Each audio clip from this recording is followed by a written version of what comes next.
AP మంత్రి Lokesh YCP chief YS Jagan పై సంచలన కామెంట్లు చేశారు. ఇసుక మాఫియా కోసం అన్నమయ్య డ్యాం కొట్టుకుపోయేలా చేశారని ఆరోపించారు. అన్యాయంగా 50 మందిని పొట్టన పెట్టుకున్నారని మండిపడ్డారు.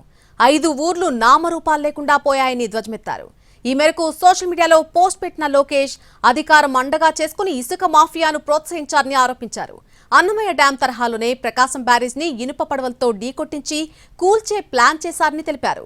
ప్రకాశం బ్యారేజ్ కొట్టుకుపోయి ఉంటే విజయవాడతో పాటు పదుల సంఖ్యలో లంక గ్రామాలు నామరూపాలు లేకుండా కొట్టుకుపోయేవని అన్నారు. లక్షలాది మంది జలసమాధయ్యేలా సైకో జగన్ పన్నినటువంటి కుట్ర బట్టబయలిందని తీవ్ర ఆరోపణలు చేశారు. జగన్ వేసిన ప్లాన్ అమలు చేసింది మాత్రం వైసీపీ ఎమ్మెల్సీ తలసిల రఘురాం, మాజీ ఎంపీ నందిగం సురేష్ అని అన్నారు. వైసీపీ కుట్రలు బయటపడకుండా వరద ముంపుకు ప్రభుత్వం కారణమంటూ విష ప్రచారం చేస్తున్నారని దుయ్యబట్టారు.